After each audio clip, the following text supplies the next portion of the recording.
Welcome to my channel trendy Tamizhachi. இன்றைக்கி நம்ம பார்க்க போகிறது குழந்தை பிறந்ததுக்கப்புறம் அம்மாக்கள் எப்படி டம்மியை குறைக்கலாம் அப்படிங்கிறதான் பார்க்க போகிறோம். ஸோ நம்ம பொதுவாக ப்ரெக்னன்சி அப்போ குழந்தைய கேரி பண்ணும்போது நம்மளோட ஸ்டொமக் மசில்ஸ் எல்லாம் விரிவடைஞ்சிருக்கும். குழந்தை பிறந்ததுக்கு அப்புறமுமே இந்த ஸ்டொமக் மசில்ஸ் நம்மளுக்கு விரிவாக தான் இருக்கும்.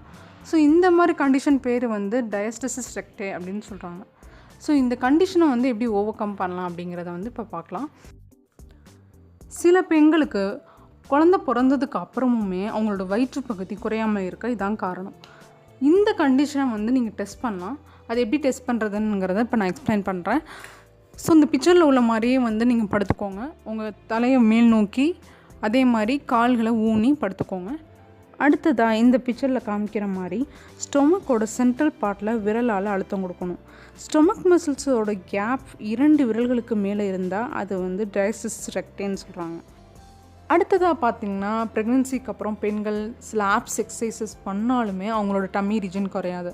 இதற்கு காரணம் என்னென்னா ஸ்டொமக் மசில்ஸ் ரொம்ப ப்ரெஷர் கொடுக்கும் போது அது விரிவாகுமே தவிர அது குறையாது.